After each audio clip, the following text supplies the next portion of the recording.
ਸਤਿਕਾਰਯੋਗ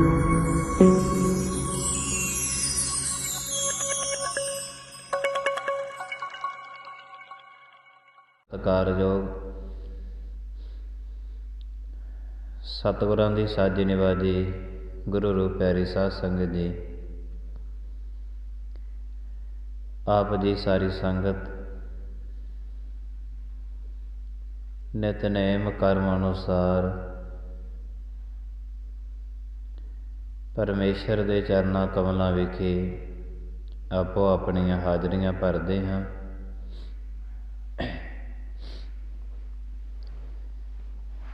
ਸਤਿਗੁਰੂ ਜੀ ਕਿਰਪਾ ਕਰਦੇ ਹਨ। ਆਪਣੇ ਦਰਸ਼ਨ ਦਿਦਾਰੇ ਸਤਿਗੁਰਾਂ ਨੇ ਬਖਸ਼ੇ ਨੇ। ਨਾਲ ਹੀ ਨਾਲ ਗੁਰਸਿੱਖਾਂ ਦੀ ਰਸਨਾ ਤੋਂ ਸਤਿਗੁਰਾਂ ਦੀ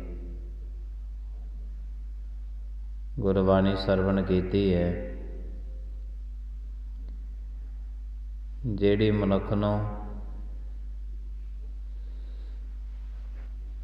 ਆਕਾਰ ਦੇ ਵਿੱਚੋਂ ਕੱਢ ਕੇ ਨਿਰਾਕਾਰ ਦੇ ਵਿੱਚ ਲੀਨ ਹੋਣ ਵਾਸਤੇ ਪ੍ਰੇਰਿਤ ਕਰਦੀ ਹੈ।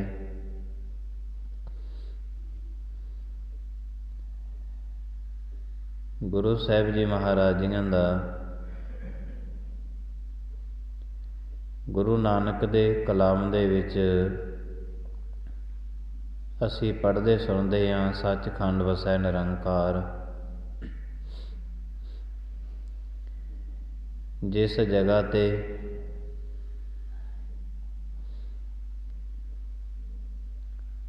ਗੁਰੂ ਗ੍ਰੰਥ ਸਾਹਿਬ ਜੀ ਮਹਾਰਾਜ ਦਾ ਪ੍ਰਕਾਸ਼ ਹੈ,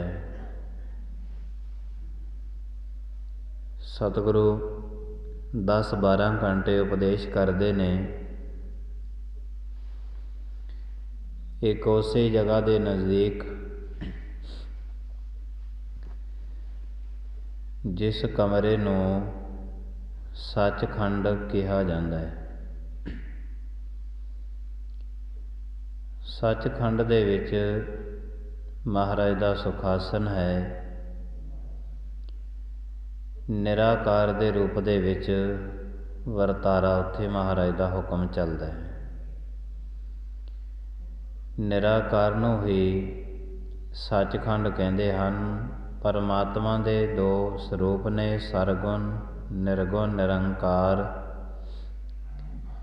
ਸੁਨ ਸਮਾਧੀ ਆਪ ਆਪਨ ਕੀਆ ਨਾਨਕਾ, ਆਪੇ ਹੀ ਫਿਰ ਜਾਪ। ਅਸੀਂ ਸਭ ਦੇ ਸਭ ਆਕਾਰ ਦੇ ਰੂਪ ਦੇ ਵਿੱਚ ਹਾਂ।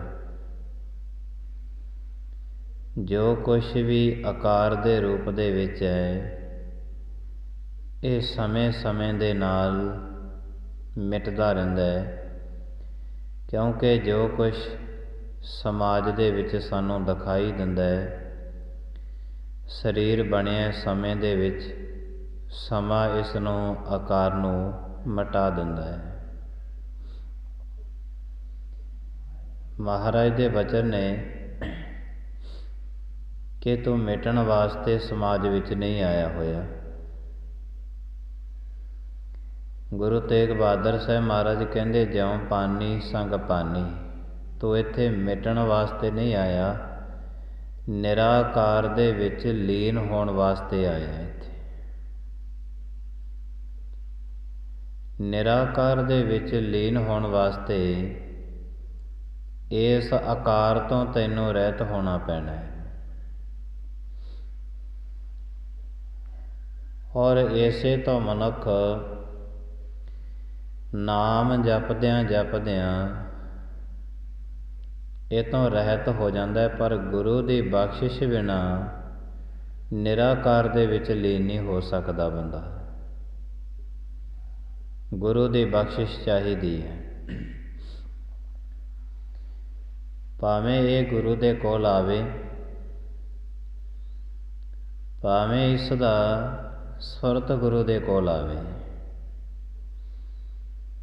ਗੁਰੂ ਨਾਨਕ ਦੇਵ ਸਾਹਿਬ ਜੀ ਮਹਾਰਾਜ ਜ਼ਿੰਦਗੀ ਦੇ ਵਿੱਚੋਂ ਲੰਮਾ ਸਮਾਂ ਸੁਲਤਾਨਪੁਰ ਲੋਧੀ ਰਹੇ ਨੇ, ਆਪਣੀ ਭੈਣ ਦੇ ਕੋਲ। ਇੱਥੇ ਮਹਾਰਾਜ ਦੀ ਸ਼ਾਦੀ ਹੋਈ। ਇਸੇ ਜਗ੍ਹਾ 'ਤੇ ਬਾਬਾ ਸ਼੍ਰੀ ਚੰਦ ਬਾਬਾ ਲక్ష్ਮੀ ਚੰਦ ਜੀਆਂ ਨੇ ਅਵਤਾਰ ਧਾਰਿਆ। ਬਹੁਤ ਲੰਮਾ ਸਮਾਂ ਮਹਾਰਾਜ ਰਹੇ। ਨਿਤ ਦਾ ਨੇਮ ਸੀ ਮਹਾਰਾਜ ਦਾ ਕਿ ਜਦੋਂ ਅੰਮ੍ਰਿਤ ਵੇਲਾ ਹੁੰਦਾ, ਅੰਮ੍ਰਿਤ ਵੇਲੇ ਹੁੰਦਿਆਂ ਨਦੀ 'ਤੇ ਇਸ਼ਨਾਨ ਕਰਨ ਜਾਂਦੇ।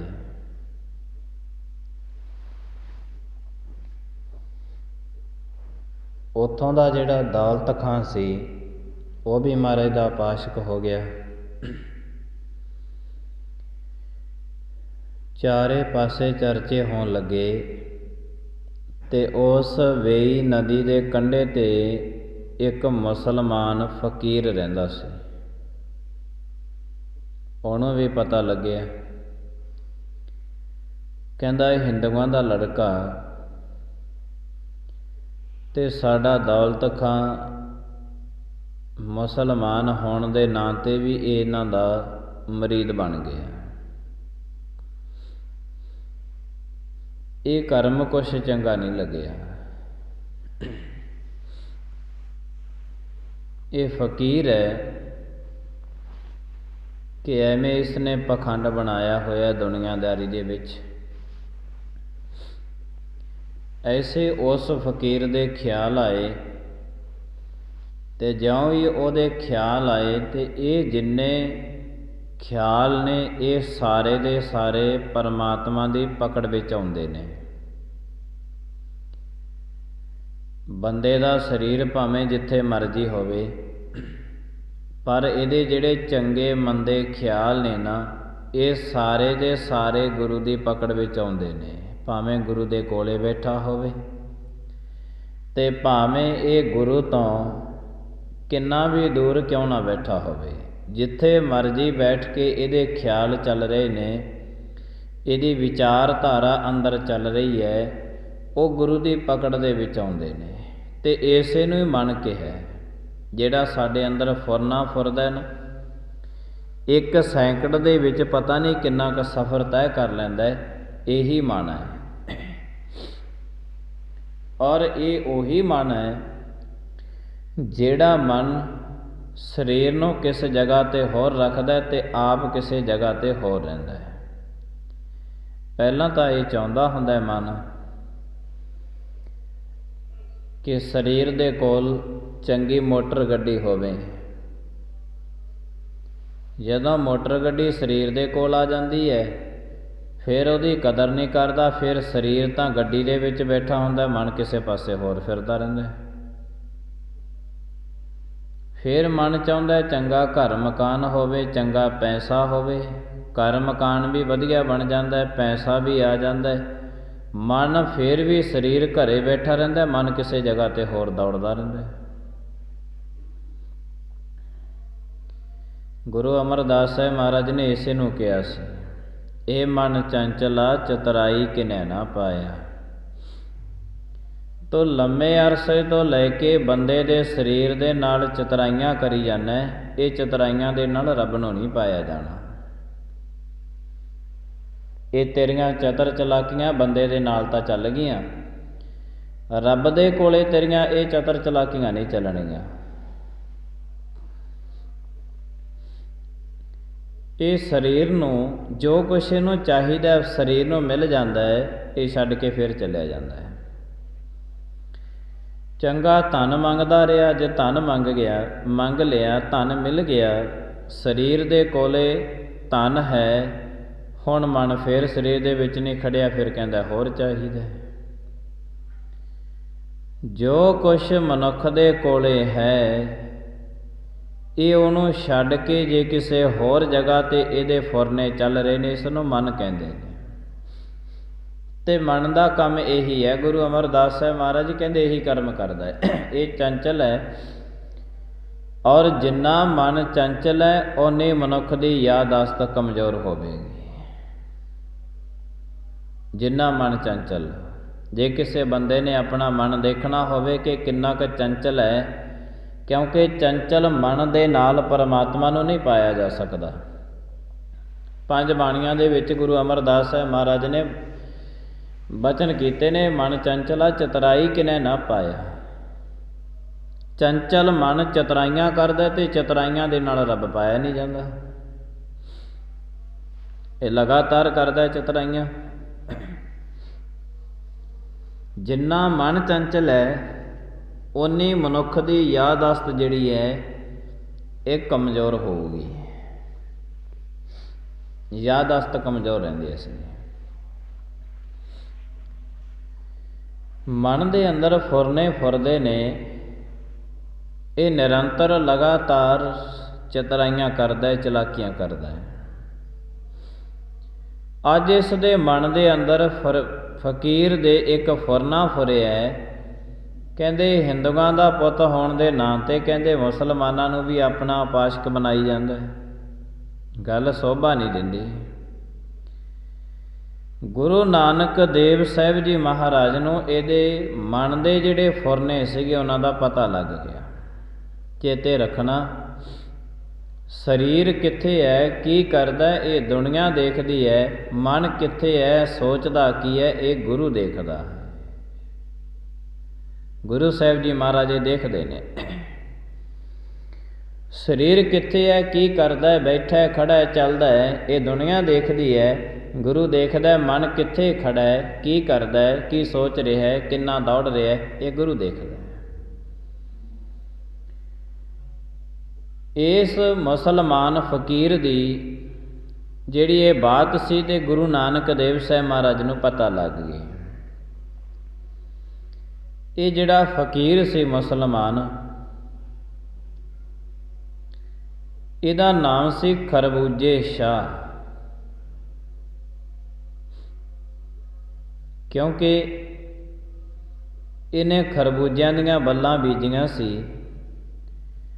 ਉਹਨਾਂ ਬੱਲਾਂ 'ਤੇ 12 ਮਹੀਨੇ 30 ਦਿਨ ਲਗਾਤਾਰ ਖਰਬੂਜੇ ਲੱਗਦੇ ਰਹਿੰਦੇ ਸੀ। ਅਤੇ ਜਦੋਂ ਵੀ ਕੋਈ ਇਹਦੇ ਕੋਲੇ ਜਾਂਦਾ ਤੇ ਇਹ ਖਰਬੂਜਿਆਂ ਦੀ ਬਰਸਾਤ ਕਰ ਦਿੰਦਾ ਸੀ, ਅਗਲੇ ਨੂੰ ਖਰਬੂਜੇ ਖਵਾਉਂਦਾ ਹੁੰਦਾ ਸੀ। ਇਸੇ ਕਰਕੇ ਉਹਦਾ ਨਾਮ ਖਰਬੂਜੇ ਸ਼ਾਹ ਫਕੀਰ ਪੈ ਗਿਆ। ਇੱਕ ਦਿਨ ਸੁੱਤੇ ਸਿੱਧੇ ਗੁਰੂ ਨਾਨਕ ਮਹਾਰਾਜ ਜੀ ਚਲੇ ਗਏ, ਉਸ ਫਕੀਰ ਦੇ ਆਸਣ 'ਤੇ ਚਲੇ ਗਏ। ਫਕੀਰ ਕਹਿੰਦਾ ਸ਼ੁਕਰ ਹੈ ਅੱਜ ਇਹ ਆਪ ਹੀ ਆ ਗਏ, ਵਰਨਾ ਇਹਨਾਂ ਨੂੰ ਮੈਂ ਵੀ ਬੁਲਾਉਣਾ ਸੀ ਇੱਕ ਦਿਨ। ਜਦੋਂ ਉਹਦੇ ਕੋਲੇ ਚਲੇ ਗਏ ਤੇ ਉਹਨੇ ਇੱਕ ਖਰਬੂਜਾ ਤੋੜਿਆ ਤੇ ਗੁਰੂ ਨਾਨਕ ਮਹਾਰਾਜ ਦੇ ਹੱਥਾਂ 'ਤੇ ਰੱਖਤਾ। ਕਹਿੰਦੇ ਜੀ ਛਕ ਲਓ, ਕਿਉਂਕਿ ਉਹਦੇ ਕੋਲੇ ਹੁੰਦੇ ਹੀ ਖਰਬੂਜੇ ਸੀ ਇਕੱਲੇ। ਗੁਰੂ ਨਾਨਕ ਦੇਵ ਸਾਹਿਬ ਜੀ ਮਹਾਰਾਜ ਨੇ ਭਾਈ ਬਾਲੇ ਨੂੰ ਕਿਹਾ, ਕਿਉਂਕਿ ਬਾਲਾ ਮਹਾਰਾਜ ਦੇ ਨਾਲ ਹੁੰਦਾ ਸੀ। ਜਦੋਂ ਮਹਾਰਾਜ ਅੰਮ੍ਰਿਤ ਵੇਲੇ ਇਸ਼ਨਾਨ ਕਰਨ ਜਾਂਦੇ ਨਾ, ਤੇ ਜਦੋਂ ਨਦੀ 'ਤੇ ਇਸ਼ਨਾਨ ਕਰਦੇ ਜਿਹੜੇ ਮਹਾਰਾਜ ਦੇ ਵਸਤਰ ਹੁੰਦੇ ਸੀ ਉਹ ਭਾਈ ਬਾਲੇ ਦੇ ਹੱਥ ਦੇ ਵਿੱਚ ਪਕੜੇ ਹੁੰਦੇ ਸੀ। ਭਾਈ ਬਾਲਾ ਮਹਾਰਾਜ ਦੇ ਵਸਤਰ ਪਕੜ ਕੇ ਖੜ੍ਹਦਾ ਸੀ। ਭਾਈ ਬਾਲੇ ਨੂੰ ਗੁਰੂ ਨਾਨਕ ਮਹਾਰਾਜ ਕਹਿਣ ਲੱਗੇ, ਬਾਲਿਆ ਲੈ, ਕਹਿੰਦੇ ਇਹ ਖਰਬੂਜਾ ਆਪਾਂ ਨੂੰ ਸਾਰਿਆਂ ਨੂੰ ਵਰਤਾ ਦੇ। ਭਾਈ ਬਾਲੇ ਨੇ ਉਸ ਦੀਆਂ ਫਾੜੀਆਂ ਕੀਤੀਆਂ ਤੇ ਸਾਰਿਆਂ ਜਾਣਿਆਂ ਦੇ ਵਿੱਚ ਉਹ ਖਰਬੂਜਾ ਸੀ ਜਿਹੜਾ ਵਰਤਾ ਦਿੱਤਾ। ਬਾਅਦ ਦੇ ਵਿੱਚ ਫਕੀਰ ਕਹਿਣ ਲੱਗਿਆ, ਖਰਬੂਜੇ ਸ਼ਾਹ, ਕਹਿੰਦੇ ਛਕ ਲਿਆ? ਕਹਿੰਦੇ ਹਾਂ। ਕਹਿੰਦੇ ਮੈਂ ਤੁਹਾਨੂੰ ਦਿੱਤਾ ਸੀ ਗੁਰੂ ਨਾਨਕ ਮਹਾਰਾਜ, ਕਹਿੰਦੇ ਸਾਡਾ ਇੱਕ ਅਸੂਲ ਹੈ, ਮਰਿਆਦਾ ਹੈ ਕਿ ਕੋਈ ਵੀ ਵਸਤੂ ਹੋਵੇ ਅਸੀਂ ਵੰਡ ਕੇ ਛਕਣੀ ਹੈ। ਅਸੀਂ ਛਕ ਲਈਏ, ਸਾਨੂੰ ਖਰਬੂਜਾ ਦਿੱਤਾ ਹੈ, ਇਹ ਖਰਬੂਜੇ ਦੀ ਇੱਕ ਫਾੜੀ ਤੈਨੂੰ ਵੀ ਖਾਣੀ ਪੈਣੀ ਹੈ। ਮਹਾਰਾਜ ਨੇ ਇੱਕ ਫਾੜੀ ਉਹਨੂੰ ਵੀ ਦੇ ਦਿੱਤੀ। ਉਹ ਫਕੀਰ ਨੇ ਸੋਚਿਆ, ਖਰਬੂਜੇ ਸ਼ਾਹ ਨੇ, ਕਹਿੰਦਾ ਇਹਨਾਂ ਨੇ ਖਰਬੂਜਾ ਤਾਂ ਛਕ ਲਿਆ, ਦੇਖੀਏ ਭਲਾ ਹੁਣ ਇਹਨਾਂ ਕੋਲੇ ਫਕੀਰੀ ਹੈ ਵੀ ਕਿ ਨਹੀਂ, ਦੇਖੀਏ ਤੇ ਸਹੀ। ਗੁਰੂ ਨਾਨਕ ਦੇਵ ਸਾਹਿਬ ਮਹਾਰਾਜ ਨੂੰ ਕਹਿਣ ਲੱਗਿਆ, ਕਹਿੰਦਾ ਨਾਨਕ ਫਕੀਰ, ਜਿਹੜਾ ਤੁਹਾਨੂੰ ਮੈਂ ਖਰਬੂਜਾ ਦਿੱਤਾ ਸੀ ਇਹ ਖਰਬੂਜਾ ਮੇਰਾ ਵਾਪਸ ਕਰੋ। ਮਹਾਰਾਜ ਕਹਿੰਦੇ ਤੂੰ ਤੇ ਦਿੱਤਾ ਸੀ ਛਕਣ ਵਾਸਤੇ ਤੇ ਅਸੀਂ ਤੇ ਹੁਣ ਛਕ ਲਿਆ। ਤੇ ਇਸ ਗੱਲ ਦਾ ਤੈਨੂੰ ਵੀ ਪਤਾ ਹੈ कि जिहड़ी वस्तु मनुख दे मुखड़े राही एक बारी छकी जावे वो साबत दुबारे नहीं मिलती हुंदी, वह साबत नहीं उहो जी मिलनी दुबारे। वो खरबूजे शाह फकीर कहन लग्या मैं तो अज तुहाडी फकीरी वेखनी है, तुसीं सारे सुल्तानपुर लोधी नूं मगर ला रखे अपने, जे कहंदे तुहाडे कोल फकीरी है तो मेरा खरबूजा वापस करो। गुरु नानक महाराज कहन लगे फिर जे इन्ने ही कहना है तो चल जा, कहंदे वेई नदी दे विच जिहड़ी विच पानी वगदा उहदे विचों अपने खरबूजे चुक लिया, देख ला जाके। ज्यों ही वेई नदी दे विच उस फकीर ने नज़र मारी, जिहड़ी पानी दे नाल भरी हुई सी अज खरबूजियां दे नाल भरी नज़र आ रही है। मुड़ के आ गया गुरु नानक महाराज जी कोले, कहंदा ये तां गल मन लई कि वेई नदी दे विच खरबूजे ही खरबूजे नज़र आउंदे ने, पर जिहड़ा खरबूजा तुहानूं मैं दिता सी ना, मैनूं वो खरबूजा चाहीदा, वो खरबूजा चाहीदा जिहड़ा तुहानूं मैं दिता सी। गुरु नानक महाराज कहंदे जरा नज़र मार, ध्यान दे नाल नज़र मार, तैनूं तेरा वो खरबूजा भी मिल जूगा। कहंदे मैनूं पता की लगू महाराज, कहंदे आप ही पछाण लेगा तूं। सारे खरबूजे साबत ने। जदों फकीर ने गौह दे नाल देखिया तो एक खरबूजे दे विचों एक फाड़ी कट्टी हुई सी, चुक लियाया गुरु नानक देव साहब महाराज दे कोले। महाराज नूं लिया के कहन लग्या जी मैं ते तुहानूं साबत खरबूजा दिता सी ते बाकी तां सारे साबत सीगे, ए खरबूजे दे एक फाड़ी नहीं सी, वखरा सी, मैं चुक ले आया। गुरु नानक देव साहब जी महाराज कहन लगे यही वो खरबूजा है जिहड़ा तूं सानूं दिता सी। कहंदे फिर इहदी एक फाड़ी किधर गई? महाराज कहन लगे फकीरा एडी छेती भुल गया, जिहड़ी फाड़ी तूं खाधी सी असी अपनिया खरबूजा पूरा करता, जिन्ना कि तू खाता सी हुण तेरा खरबूजा तू पूरा कर लै।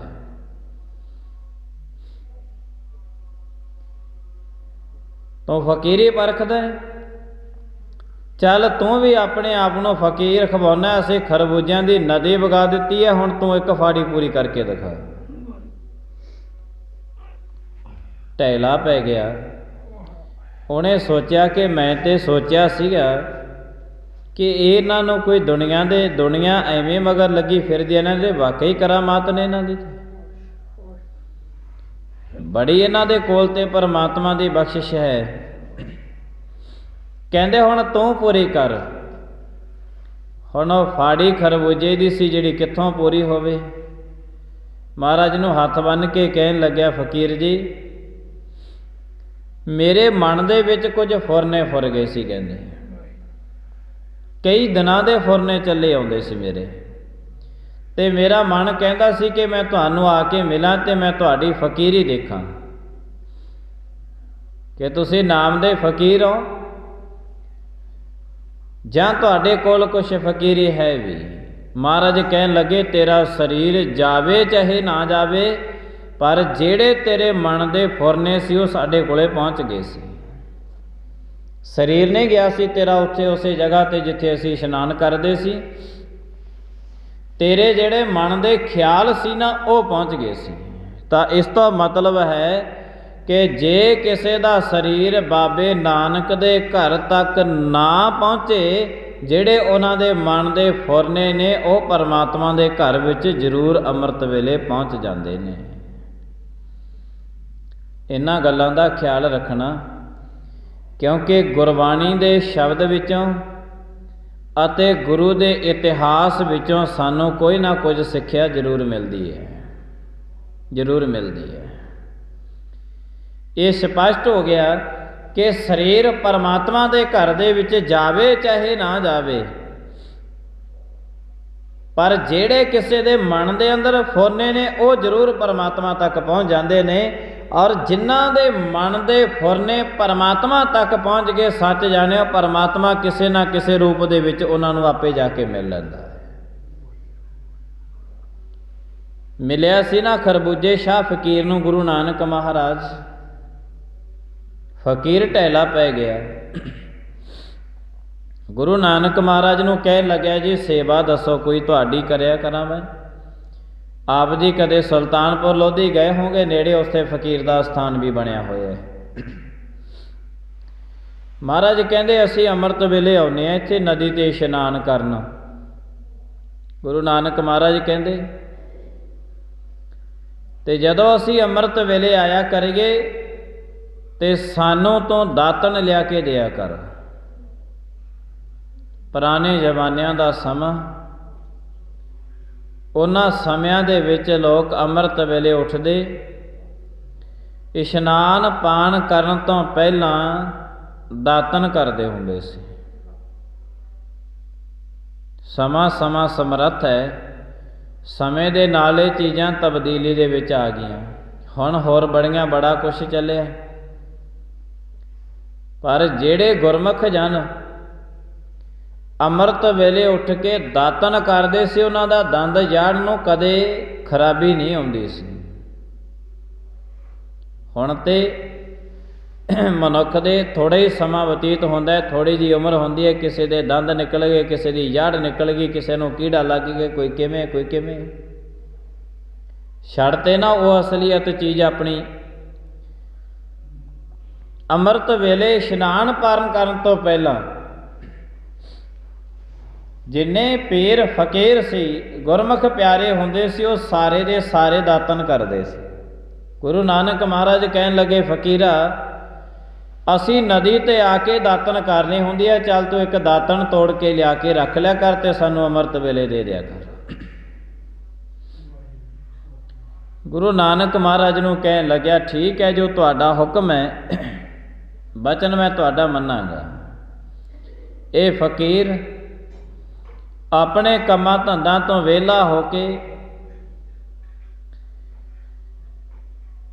ਕਿੱਕਰਾਂ ਦੇ ਕੋਲੋਂ ਦਾਤਨ ਤੋੜ ਕੇ ਆਪਣੇ ਆਸਣ ਤੇ ਲਿਆ ਕੇ ਰੱਖ ਲਿਆ ਕਰੇ। ਜਦੋਂ ਅੰਮ੍ਰਿਤ ਵੇਲੇ ਗੁਰੂ ਨਾਨਕ ਇਸ਼ਨਾਨ ਕਰਨ ਜਾਇਆ ਕਰਨ ਤੇ ਇਸ਼ਨਾਨ ਕਰਨ ਗਿਆ ਨੂੰ ਮਹਾਰਾਜ ਨੂੰ ਪਹਿਲਾਂ ਉਹ ਫਕੀਰ ਦਾਤਨ ਦੇ ਦਿਆ ਕਰੇ, ਦਾਤਨ ਦੇ ਦਿਆ ਕਰੇ ਮਹਾਰਾਜ ਨੂੰ। 2.5-3 ਸਾਲ ਇਹ ਚੱਲਦਾ ਰਿਹਾ ਕੰਮ, ਲੰਮਾ ਸਮਾਂ ਚੱਲਦਾ ਰਿਹਾ।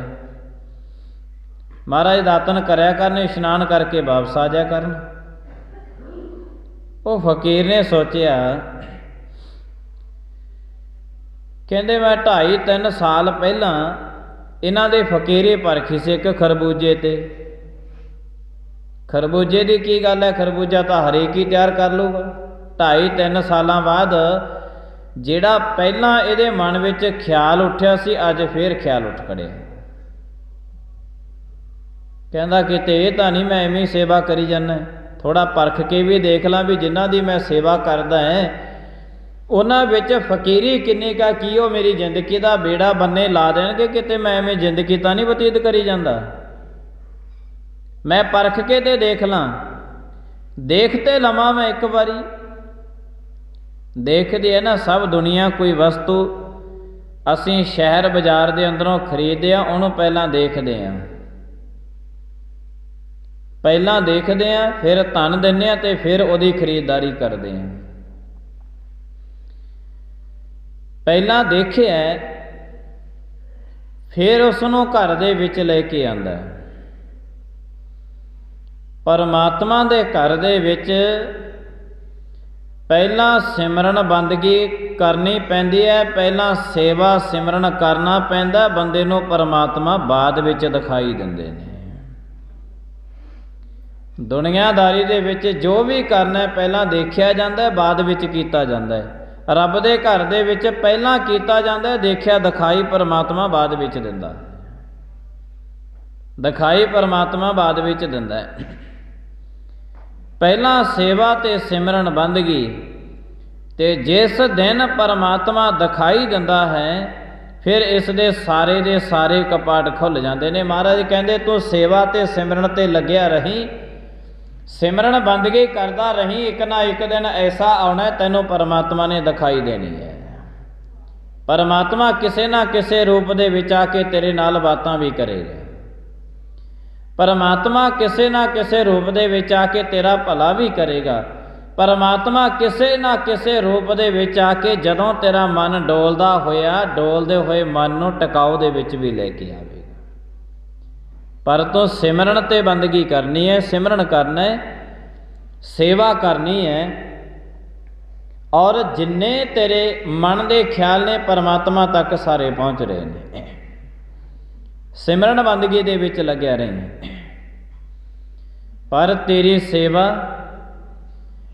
ते तेरा सिमरन ये बंदगी इहदे विच कोई इच्छा ना होवे। सिमरन बंदगी ते सारी दुनिया करती है, ये तो सौदेबाजियां होंदियां ने। जे महाराज नूं कह दईए महाराज साडा काम कर दे, असीं तेरा सुखमनी साहिब पढ़ देंगे, ये सौदेबाजियां ने, सिमरन नहीं है। ये तो सौदा हो गया। ते सौदेबाजी दे विच प्यार नहीं है, प्रेम नहीं है। ਉਹਦੇ ਵਿੱਚ सौदे असीं वस्तुआं खरीदियां किन्नियां, सौदेबाजी दे विच कादा प्यार है, कादा प्रेम है ਉਹਦੇ ਵਿੱਚ। असीं धन दिता है, चीज़ खरीदी है, गल खत्म। सौदेबाजी दे विच प्रेम नहीं है। गुरु साहिब जी महाराज कहते जिथे प्रेम ते प्यार है उत्थे सौदेबाजी नहीं होंदी। निर इच्छा, कोई तेरी इच्छा ना होवे, बिना किसी इच्छा तो सेवा करता रही, बिना किसी इच्छा तो सिमरन करता रही, फिर महाराज कहते तैनूं फल मिलेगा। पर यह हो नहीं सकता कि बंदे की कोई इच्छा ना हो। बंदा तो पहला कह दिंदा महाराज कारज रास करवा दे, फिर तुहाडा सिमरन बंदगी करावांगे। महाराज मेरा कारज रास हो जाए, फिर मैं तुहाडे दर ते आके सेवा करांगा। इच्छा होगी ना, जिथे इच्छा आके खड़ गई उथे कीता होया सिमरन, कीते हुई बंदगी, कीती हुई सेवा मनुख दी सफली नहीं हुंदी। महाराज ने कहा सतगुर की सेवा सफल है, जे को करे चित लाए। जे चित ला के गुरमुखा करेगा ना सतगुरां दी सेवा, फिर तेरी कीती हुई सेवा सफल होनी है। ते कदे ये ना होवे सेवा करदा होवे, सिमरन करदा होवे, चित्त दे विच तेरे चलदा होवे भी परमात्मा सेवा ते सिमरन दे बदले मैनूं यह वस्तु दे दे। इच्छा ना कोई होवे, निरइच्छक कोई इच्छा ना होवे, फिर भी सिमरन करते रहना, फिर भी बंदगी करते रहना, सेवा करते रहना। फल वो वस्तु दा है। पर दुनियादारी दे विच काम परे हर सिमरी ऐसा सिमरो नित। जदों काम पै जांदा उदों परमात्मा दा सिमरन बंदगी करते ने। उदों कहंदे ने परमात्मा तेरे घर दी 11 दिन 21 दिन 41 दिन हाजरी भरांगे। काम पै गया हुण महाराज तक। ये जिहड़ा सेवा ते सिमरन करना है, ये महाराज कहंदे इहदे विच इच्छा ना होवे, इहदे विच प्रेम होवे, प्यार होवे, फिर सतगुरु महाराज जी तैनूं खुद आके मिल लैणगे, तू जिथे भी बैठा होवेगा। प्रेम होवे, बिना प्रेम तो कीती हुई सेवा सफल नहीं है, सिमरन सफल नहीं है। 2.5-3 साल बीत गए, ਜਿਹੜਾ फकीर ने पहला कर्म किया सी, कहते देखिए तो सही हुण दुबारे भी एक बारी देख ले, कल्ले खरबूजे ते परखिया सी। खरबूजा तो कोई भी तैयार कर सकता। चलो कहते हुण दुबारे देखते हैं। महाराज कहते दातन लैके आया कर। 2.5-3 साल बीत गए, दातन लैके आया करे, महाराज नूं अमृत वेले पकड़ा दिया करे। महाराज दातन करया करन, इशनान पान करया करन, फिर महाराज जी जाके दुनियादारी दे विच विचरिया करन। दातन महाराज उत्थे नदी ते जाके करदे सी, क्योंकि पुराने जमानिਆਂ ਦੇ ਵਿੱਚ नदियां दे कंढिਆਂ ते शहर वसाए जाते सी। कोई भी किला बनदा, शहर वसदा, पिंड वसदा, ज़्यादातर वो नदी के कंढे ते वसाया जाता सी। कारण ये सीगा कि आम जिहड़ा पानी सी किते नहीं मिलदा सी, इसे करके नदियां दे कंढिਆਂ ते शहर, नगर अते वड्डे वड्डे किले सी जिहड़े वो बनाए जाते सी नदियां दे हिसाब दे नाल। जिथे भी पानी का वहण है उत्थे सी जिहड़े किले बनाए जाते, नगर वसाए जाते सीगे, वड्डे वड्डे शहर कस्बे। ते महाराज सुल्तानपुर लोधी बहुता लम्मा समा रहे जिंदगी दे विच, क्योंकि सुल्तानपुर लोधी इन्हां दी भैन नानकी विआही हुई सी। अपनी भैन दे कोल लम्मा समा महाराज रहे। गुरु नानक देव साहिब जी महाराज जी ने इन्हें सोचा, कहते परख ते लईए। गुरु नानक देव साहिब जी महाराज जी नूं परखण दे खातर ये फकीर ने दातना लैण वास्ते गया, तो मन में ख्याल आ गए, कहते नित्य दातन लैके जाने किकर दी दातन करके इशनान करके ते वापस चले जाते हैं। परखिए तो सही। अज ये फकीर गया, जदों मन में ख्याल आ गया, ਜਿਹੜੀਆਂ किकरां तो नित दातना तोड़ के लिया हुंदा सी, ਜਿਹੜੀ किकर नूं हथ लाउंदा उही बेरी बन जे। किकरां बड़ियां खड़ियां सी, ਜਿਹੜੀ नूं हथ पावे उही बेरी बन जे। ਜਿਹੜੀ नूं हथ पावे उही बेरी दिसन लग जे। फकीर कहता गजब की गल है कि कल तो सारियां किकरां सी ते अज सारियां बेरियां बन गईयां। हैरान हो गया। तो उन्हां समियां दे विच महाराज वास्ते लैके भी जानी सी किकर दी दातन, किकर दी दातन, किकर दे दातन, निम दे दातन, ये थोड़े जे जिहड़े कड़त्तन भरे दरख्त हुंदे सी, सियाणे बजुर्ग इन्हां दीयां दातनां भी करदे हुंदे सी। महाराज दे जिहड़े कीरतपुर साहिब 52 बाग लाए सी महाराज ने, उन्हां दे विच निम्मां दा बाग भी महाराज कोले लग्या होया सी। निम दा बाग, अमृत वेले उठ के निम दी दातन करदे महाराज, क्योंकि इन्हां दे नाल शरीर दे अनेकां रोग सी जिहड़े ये कट्टे जांदे सी निम दे नाल। जिहड़े वैद हकीम हुण भी दवाखाने चलाउंदे ने जां साधु महात्मा दे डेरियां दे विच जिहड़ियां दवाइयां दित्तियां जांदियां ने, उन्हां दे विच कड़त्तन भरियां चीज़ां पाई जांदियां ने, कौड़ तुमे पाए जांदे ने, निम दे पत्ते पाए जांदे ने। आप जी नूं पता इन्हां गल्लां दा कि जे कदे शरीर दे उपर कोई पाका निकल जे ते सियाणे बजुर्ग निम दा पत्ते वाल के वो पानी नाल धो लैंदे ने ते ठीक हो जांदे। बड़ियां इन्हां दरख्तां दीयां बड़ियां वड्डियां कीमतां इन्हां दरख्तां दी कीमती चीज़ां ने साडे शरीर वास्ते। सियाणे वैद कहंदे ने कि जेड़ा बंदा लगातार निम दे थल्ले अपना मंजा डाह के सौंदा उन्हों कदे कोई बीमारी नहीं लगती। सियाणे वैदां हकीमां दे ग्रंथ पढ़ो, धार्मिक ग्रंथ पढ़ो, उन्हां दीयां गल्लां सुनो, सब कहंदे ने कोई उन्होंने बीमारी नहीं लगती। पर माफ़ करना, ये दरख्त विचारे जिन्हां ने साडे शरीर नूं अरोग रखना सी, जिहड़े रोग नहीं लगण दिंदे सी, ना सानूं साह दा रोग लगण दिंदे सी, ना कोई होर बीमारी लगन दिंदे सी। जे कोई बीमारी लगदी ते इन्हां दरख्तां दी दवाई बना के वो कट दित्ती जांदी सी।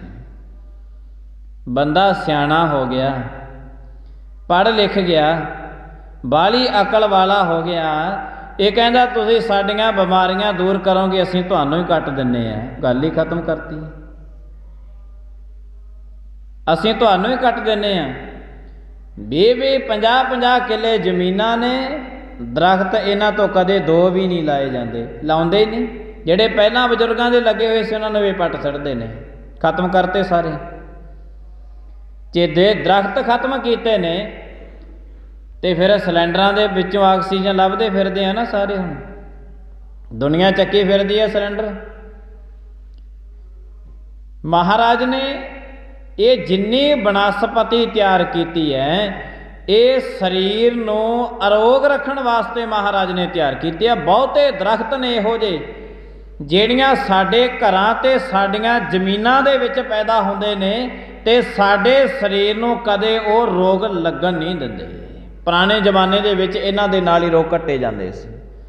हुण ये फकीर ਜਿਹੜੇ भी दरख्त नूं किकर नूं हथ पावे बेरी बन जे। ਉਹਨੂੰ ਛੱਡਦੇ भी बेरी है तो चलो मैं अगाहां जाके तोड़दा। अगाहां जाके किकर फिर उहने किकर नूं हथ पाया, फिर बेरी बन गई। सारियां ही जदों बेरियां बन गईयां शाम का टाइम हो गया, फकीर कहन लग्या हुण तो फिर बेरी दी तोड़ के लै जाने, हुण किकर ते लभदी नहीं, कित्थों लभ के लेके आसन ते भी पहुँचना। शाम का टाइम हो गया तो बेरी दी दातन तोड़ के महाराज वास्ते ले आया। अमृत वेला होया तो महाराज भी कंढे ते पहुँच गए, फकीर भी आ गया दातन लैके। जदों महाराज दातन कर लगे, कहते फकीरा 2.5-3 साल हो गए, कहते किकर दी दातन लैके आउंदा सी, अज बेरी दी दातन क्यों लैके आ गया। हथ जोड़ के कहन लग्या अज दूजी वार फुरना फुरिया सी तुहाडे फकीरी परखण दा। दूजी वार मैं सोचिया सी तुहाडे फकीरे परखां, पर जदों मैं जेड़ी दरख्त नूं हथ पावां उही बेरी बन जे, जेड़ी किकर नूं हथ पावां उही बेरी बन जे। दिन का छपा हो गया सी। मैं इसे वास्ते महाराज जदों मैनूं कोई किकर नज़र ही ना आई तो मैं बेरी दी दातन ही तोड़ के तुहाडे वास्ते लैके आ गया। गुरु नानक महाराज कहन लगे होर परखनी है, बस हथ जोड़ ले महाराज, हुण बहुतियां बातां ना करो, मैं तुहाडे चरनां ते असीस रखदा, अज तो बाद मैं ये कदे तुहाडी फकीरी परखण दी गल नहीं करांगा, अज तो बाद नहीं करांगा, किरपा कर दिओ, मैनूं बख्श दिओ। जदों उस फकीर ने हथ जोड़े, खरबूजे शाह फकीर ने, गुरु नानक देव साहिब जी महाराजियां ने उसे भगती कहन लगे लै फकीरा, जे अकाल पुरख दे चरनां दे विच आया तो अकाल पुरख तेरी कदर करदा, इस घर दे विच सब दी कदर कीती जानी है। महाराज ने उसे भगत फकीर दे बैठियां तो ਉਹ बेरी दी दातन करके ते उसे जगह ते गढ़ दिती। कहंदे अज तो बाद इत्थे इहो जी बेरी पैदा होगी ਜਿਹੜੀ ਰਹਿੰਦੀ दुनिया तक ਰਹੂਗੀ, जिन्ना टाइम दुनिया ਰਹੂਗੀ तेरी इस दातन नूं पूजदे रहणगे। बोलो सतनाम। आप जी जाने सुल्तानपुर लोधी उत्थे गुरुद्वारा बेर साहिब बनया होया, ये उही बेरी है जिहड़ी गुरु नानक देव साहिब जी महाराज ने अपने हत्थी लाई सी। फकीरा फकीरी नहीं कदे किसी दी परखी दी। महाराज मेरे मन विच फुरना आ गया सी। गुरु नानक देव साहिब जी महाराज कहन लगे ये बाहरी शरीर दियां गल्लां छड़ दे, ये सारी दियां सारियां बातां जिहड़ियां निरंकार दियां ने ये मनुख दे फुरने ते खड़ियां ने। जदों भी मनुख दा फुरना फुरिया उसे वक्त ही गुरु साहिब जी महाराज कहंदे किसी ना किसी रूप दे विच उन्हां नूं परमात्मा जा मिलदा है। बाहरी शरीर दी गल ये आकार दे रूप दे विच है, ये आकार समय दे विच पैदा होया ते समय ने इस नूं खत्म कर देना है।